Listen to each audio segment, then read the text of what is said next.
said, then why did you let him die? A Southern Kentucky mother wants answers months after she says her son overdosed and was left to die. Why she says that death could have been avoided. Deputies in Madison County need help tracking down a thief. We have surveillance photos from a robbery at a Dollar General.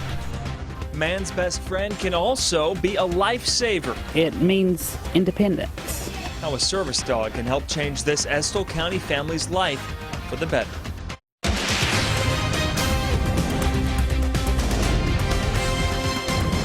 This is WKYT News. The first weekend of fall felt a lot like summer. Thanks for staying up late with WKYT. I'm Kristen Kennedy. And I'm Sean Moody. The wait for the fall weather is about to end, though. We begin with WKYT meteorologist Jim Caldwell and your no-wait weather forecast. It is looking a whole lot better for you fall weather lovers. It will be rolling into the area as we head into tomorrow. A frontal boundary will bring some rain, and we'll have temperatures for daytime highs that could be less than what we have out there right now. It's 74 degrees, and we could be in the 60s by Tuesday for highs. That's it. Very comfortable stuff coming our way. Elsewhere, we are in the mid and upper 60s and low and mid 70s throughout most of the area here tonight. You see Mount Sterling to Moorhead, 68 to 72. Very pleasant. Low humidity levels is not that oppressive stuff that we've been dealing with. Here's the energy that we're going to be tracking into Kentucky. You see showers and some thunderstorms, and most importantly, that frontal boundary right there. That's going to change everything for us when it sweeps completely through, shakes everything up. So we've got the fall front sweeping in on Monday, rain chances return, and a blast of some cooler air that we are all going to just fall in love with if, of course, you enjoy fall temperatures. Check out what happens as we go through the forecast period. Tomorrow, as we get into the afternoon, we're in the low 70s as rain starts working through. A little warmer to the south and east, but we all get in on the cooler stuff as we go into Tuesday. I'll track it a little further out coming up for you in just a few minutes. Jim, thank you. We're tracking a developing story here in Lexington this evening. Police say 2 people were taken to the hospital after a stabbing outside a home tonight. Officers found 2 men around 9 tonight in the front yard of a home on Heisel Way. They say one of the men has life-threatening injuries. They talked to several witnesses in the area, but still aren't charging anyone in the case. We'll post all updates we get online and on our next show, WKYT This Morning. She says her son did not have to die. Tonight, a Southern Kentucky mother is talking to us after 2 people were charged in her son's death. David Spoonemore and Morgan Dixon are charged with abuse of a corpse and tampering with physical evidence. Police say Jerry Price was with them when he died. Price's mother says they could have saved him. WKYT's Caitlin Sentner has our top story at 11. You know, I guess I just had to actually hear that doctor say your child is dead before I'm going to believe it. Then we just all fell apart. I mean, there went our world. All this Pulaski County mom has left of her son are memories. This was it. This was home. Her son's name, Jerry Price. You sit and you listen, think he's coming in the driveway and he's not. You think he's coming in the house and he's not. She has a memorial for him in her yard. That's where his daughter hung out Sunday holding a toy he'd bought her. Police say Price overdosed this April. He had been into drugs for years, probably 15, 16 years. There's just something stronger than that person, stronger than they are, pulling them back. According to court documents earlier this year, Jerry Price drove with Morgan Dixon and David Spoonemore here to Madison County to buy drugs. They say at some point Price was with them and overdosed, and they say the pair drove around with him for 4 hours before returning to Rockcastle County. Documents go on to say Price had grass on his face, in his eyes, nose, and mouth when his body was found in the back of his minivan. Witnesses reported seeing his body being dragged around. Dixon and Spoonemore are facing charges in the case. I talked to David Spoonemore myself, and he told me he loved him. I said, then why did you let him die? I said, you could have took him to a hospital and thrown him out and drove off. You know, that's all you had to do. Family right now is figuring out how they move on. We fight every day, trying to find some closure. In Pulaski County, Caitlin Sentner, WKYT. Dixon and Spoonemore will be in court tomorrow. Deputies in Madison County are looking for a man who they say robbed one store and tried to get away with cash at another.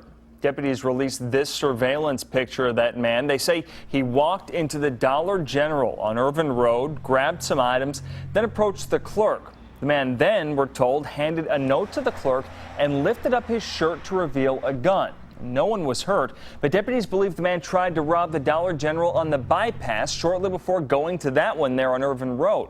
Richmond police are handling that other case. Also new tonight, Georgetown police are investigating after they say 6 vehicles were broken into at a park today.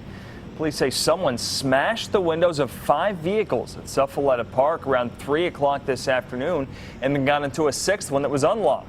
Police said the person stole purses and wallets that were on the seats of each vehicle. If you have any valuables in your vehicle, lock them in your trunk. At least place them under a seat out of visible view, because when people walk by your car and they see something valuable, that's just temptation.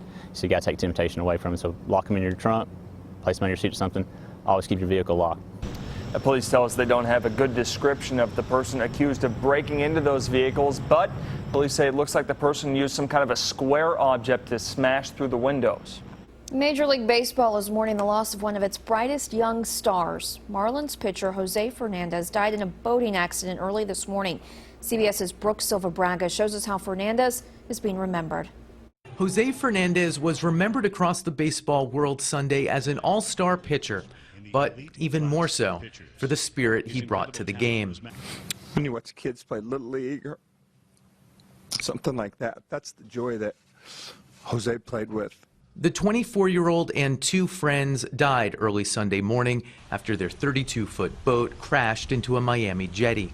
It does appear that speed was involved due to the impact and the severity of it. The Miami Marlins ace was named Rookie of the Year in 2013, just 5 years after defecting from Cuba. Fernandez failed to reach the Florida coast 3 times. On his 4th try at age 15, he had to rescue his mother from the sea after she fell overboard. They made it to Mexico and eventually the U.S. Last year, he became a U.S. citizen. And it's just a dream. All of South Florida, all of Cuban Americans, his story is representative of a story of hope and of love and of faith, and no one will ever let that story die. A moment of silence was held before each Major League Baseball game Sunday, except in Miami, where the Marlins game was canceled and fans left tributes outside. Brooke Silva-Braga for CBS News, New York. Investigators did not find any evidence of drugs or alcohol at the scene. A Wolf County man is in the hospital tonight. State police say this morning a car hit him. Troopers say 58-year-old Lloyd Stacy from Campton was riding his bike along Kentucky 15 when a driver hit him. Emergency crews airlifted Stacy to Pikeville Medical Center. Troopers say he's stable there. The driver of the other car was not hurt. A new trial is expected to start tomorrow for a man accused of causing a crash that killed a little boy last year in Perry County. Police say 38-year-old Jason Combs admitted to using cocaine and other drugs on the night of the crash on Combs Road. 9-year-old Randall Wells died. Combs is charged with murder and DUI, and a jury trial was scheduled for this past summer, but a judge declared a mistrial in June after someone related to Combs was seen talking to potential jurors. A new pool of jurors has been selected, and Combs' trial is now set for 9 o'clock Monday morning. Many have heard about the creepy clown sightings happening around Kentucky. You might have even seen some photos of the sightings on social media. Police across the state and in several other states have responded to 911 calls about the clowns. And many agencies are warning people dressing like one can lead to criminal charges. Professional clown Sparky in Madison County works for Fright Nights and other haunted attractions. He says dressing up like a clown when you're not protected is dangerous. Somebody's going to get killed, and the person that's going to shoot you is going to be in jail. So nobody wins. If you really want to scare people, don't do it by yourself. Go to a haunted house and do it. Someone called 911 about Sparky this morning, reporting a creepy clown in the area. She may not be able to tell when her blood sugar drops, but man's best friend can. That's why an Estill County family wants to get their daughter a dog. 12-year-old Raina Goosey has type 1 diabetes, and her family wants to buy a very expensive very special service dog. WKYT's Sabira Rayford found out what the family plans to do if they raise more money than their original goal. Her story is new at 11. Raina Goosey carries her backpack around with her everywhere. For her, this blue bag acts as a lifeline. I make sure she always has juice and fruit snacks and stuff in her backpack. That helps regulate her blood sugar. Raina's been dealing with diabetes since she was 8.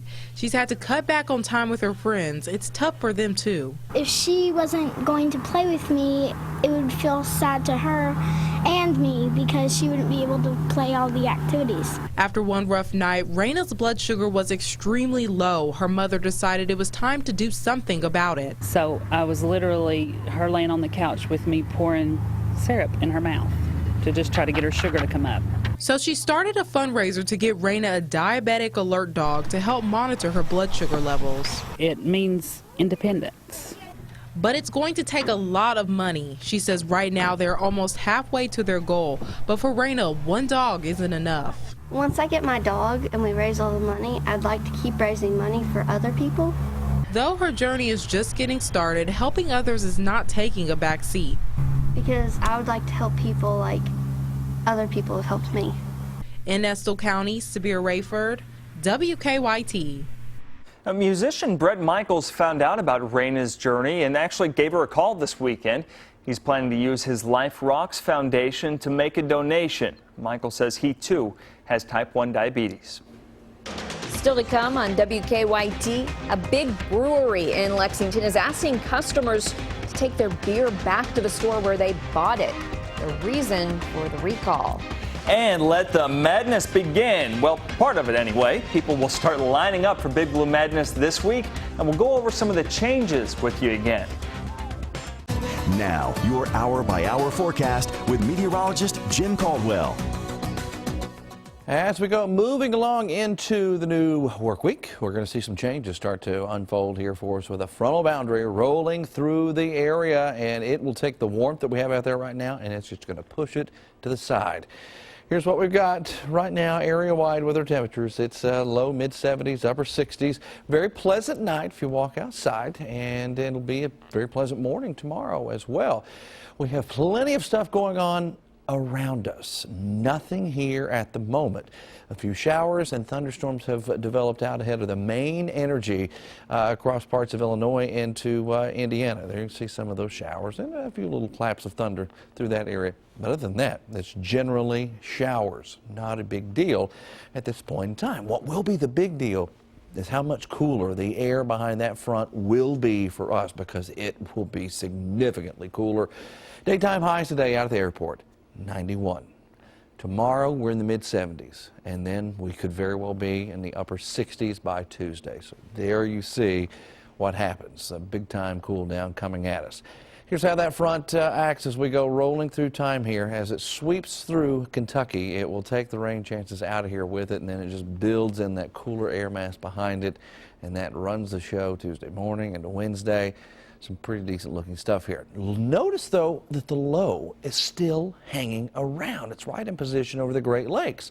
So while most of us are nice and dry and very comfortable on Tuesday and adjusting to this new air mass that's in place, we'll be watching that low for the potential of it dropping in on us and becoming more of a factor in the overall pattern. It goes so low, as a matter of fact, that it hangs around for a few days. So Wednesday into Thursday, Friday, Saturday, that low will be lingering in the area. And as long as it does, it's going to keep a daily chance of showers around the area. So it's a deep late week chill. We could get even cooler by next Friday going into Saturday. There's some indication that we run in the 50s. That's the kind of air mass I'm talking about. Daily shower chances, once we get past Tuesday, you're going to have a small chance Wednesday, Thursday, and it increases as that low just sits right on top of us later. If it's not raining, it'll be dreary at that time. Here's the way our 7-day forecast is going to flip out at you. Now, Tuesday should be Monday, so I didn't adjust it for the time because I forgot. So tomorrow is actually Monday on that. So 74 tomorrow, and then you see the temperatures fall.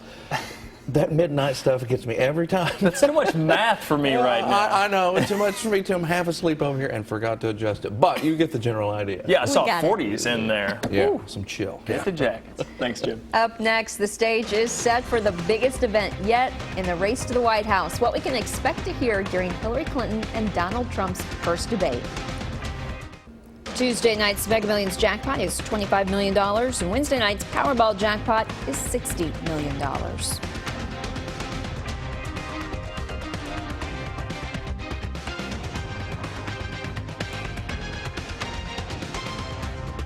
We are tracking some breaking news. We are just getting into the newsroom right now. The Fayette County coroner says his office is investigating the death of a man.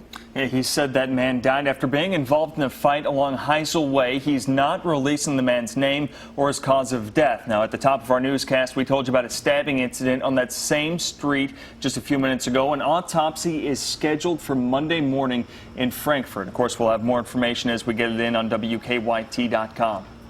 Presidential nominees Hillary Clinton and Donald Trump have now each met with Israel's prime minister. They are gearing up for tomorrow's highly anticipated debate. It is expected to be one of the most widely watched presidential debates. CBS's Craig Boswell has more from Hofstra University, where preparations for that face-off are underway. Donald Trump met with Israeli Prime Minister Benjamin Netanyahu in Trump Tower. Trump said that in addition to mutual global concerns, the pair also discussed Israel's border security fence. Hillary Clinton had her own sit-down with the Prime Minister later Sunday. A senior campaign aide said Clinton emphasized strengthening the U.S. defense and intelligence relationship with Israel. Clinton and Trump are pushing each other's buttons on the eve of their debate. Clinton is putting billionaire Trump critic Mark Cuban in the front row, and Trump threatened to bring Jennifer Flowers, who said she had an affair with Bill Clinton. We have not invited her formally. Look, we're going to talk about the issues that face America. That's what the debate is. We just want Hillary to have an opportunity to explain her plans. Trump and Clinton will be in close proximity to each other on this stage. Experts say it's important each candidate stays in their own space and commands attention. I coach students in competitive speech and debate. Dr. Tamika Robinson says two qualities will identify the winner. A, they're able to be very clear about their policy. B, that they're likable and approachable to the audience. Robinson says the loser will be the one who loses their cool first. Craig Boswell, CBS News, Hofstra University. The latest poll has Clinton and Trump in a dead heat heading into Monday night's debate. A Lexington brewery is recalling 2 beers. Alltech issued recalls for Kentucky Bourbon Barrel Ale and Kentucky Pumpkin Barrel Ale. A spokeswoman says there are no health or safety concerns. They just have issues with the flavor and color. The batches affected include any with dates between July 1st and September 19th. Customers are encouraged to return the beer to the stores where they purchased it. New batches of Kentucky Bourbon Barrel Ale will be back in stores next week. The Pumpkin Ale will not return until next year. A group of women in Montgomery County are hosting a 5K run next month to benefit the men and women of law enforcement. The Run for the Donuts 5K is the first major charity event for the Wives Behind the Blue group there.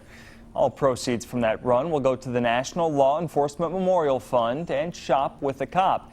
And the top man and woman will receive the Trooper Blake Tribby Memorial Award. People don't understand what all police families and police wives go through on a day-to-day basis, especially in the times that we're experiencing right now. Everyone that participates in that 5K will get a free donut at the finish line. The race is October 8th at 8:30 a.m. at Easy Walker Park, and you can still register. UK basketball's Big Blue Madness is still a few weeks away, but part of the madness is about to begin this week. Fans can start camping out for tickets this week. Now, in past years, fans would camp out around Memorial Coliseum to wait for their tickets. This year, though, the west side of the building will be off limits because of construction on UK's campus. Fans wanting to line up are asked to do it no earlier than 5 a.m. Wednesday. Tickets will be distributed at 10 o'clock Friday night. Lee K's in next with sports with a football team fresh off a win at Commonwealth. Yeah, you know what? It was a big win for the Wildcats and by far the best defensive performance of the season. And golf loses a legend with the passing of Arnold Palmer. That's next in sports.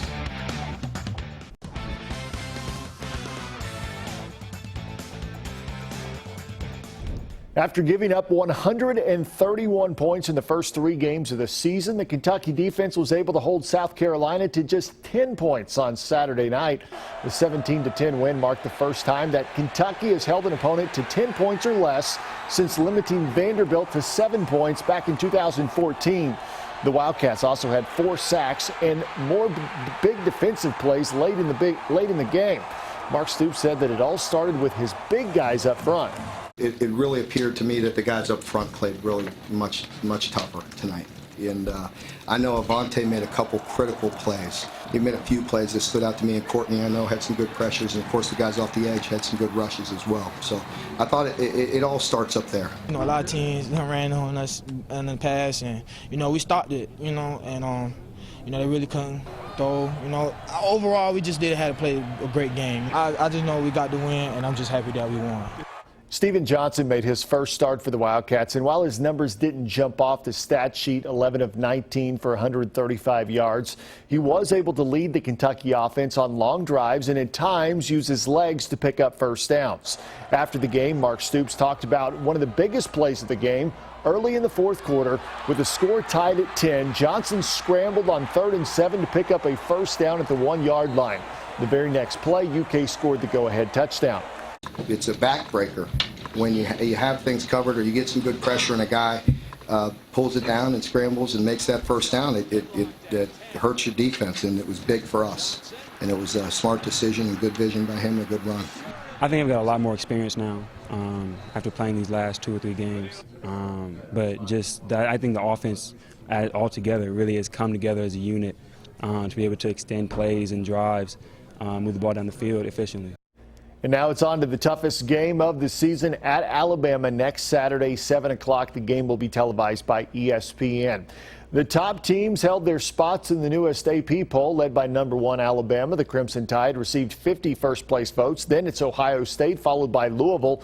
Texas A&M moved up a spot to number 9. Tennessee checks in at 11. Ole Miss at 16. Arkansas at 20. Florida drops to 23rd. Georgia just barely hanging on at 25. LSU, which started the season number 5, joined Notre Dame as preseason top 10 teams to fall out of the poll. And speaking of LSU, the first SEC coach has been fired just 4 games into the season. Les Miles and his offensive coordinator Cam Cameron are both out at LSU.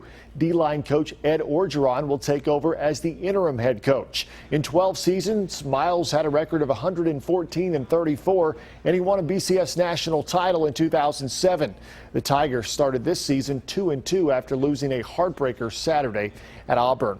Week 3 in the NFL, and the Bengals finally getting an opportunity to play a home game, but it would be no easy task against the defending Super Bowl champion Denver Broncos. Bengals got Jeremy Hill in the run game going early on Cincinnati's first drive. He takes it in from 3 yards out for the score. 7-0 Bengals. Later in the second, Hill at it again. He takes the handoff and he goes in for the 4-yard touchdown. I had him on my fantasy bench today. Not a good choice by me. Bengals up 14-10. Fourth quarter though now. Broncos down 1. Trevor Siemian connects with John Phillips in the end zone for the 1-yard touchdown. Broncos take a 22-17 lead, and then later in the fourth, Siemian going deep to Demaryius Thomas, 55 yards for the touchdown. Denver wins it 29-17. Bengals fall to 1-2 for the first time in 5 years. It's still so early. A lot can still be accomplished, and so for us, we got to move on. And luckily for us, we do have a short week. It's a quick turnaround for us, and we can put this one behind us. And golf legend Arnold Palmer has died at the age of 87. Palmer died in a Pittsburgh hospital where he had been since Thursday undergoing heart test. Known as the King, Palmer won 7 major championships and 62 PGA Tour wins. Beyond his golf, Palmer was a pioneer in sports marketing, paving the way for scores of other athletes to reap in millions from endorsements. 4 decades after his last PGA Tour win, he's still ranked among the highest earners in golf. And guys, when you think of the sport of golf, that's one of maybe the 2 or 3 names you think of. Arnold Palmer certainly will be missed. Yeah. We'll be right back with a final look at weather. Okay, how big is this temperature drop you keep talking about? This temperature drop's going to be pretty decent. We were at 91 today. We're going to be at 69 on Tuesday, maybe by next weekend into the mid-60s. And this may be the last time we see Kristen in her current state on the set. She'll be back, but we're hoping. At this point, it might be next weekend. It might be Thanksgiving. We're hoping there's a baby soon, right? And we have a producer who's getting married next Yeah, Saturday that's who right. really wants to know what that weather is going to be like. This is true. We'll just have to wait and see, I guess. Right? Jim will On do all his accounts. very best. Yeah, we'll try our very, very best. No Best rain. of luck, Jim. Our next newscast starts at 4:30 a.m. Have a good night. We'll see you next time.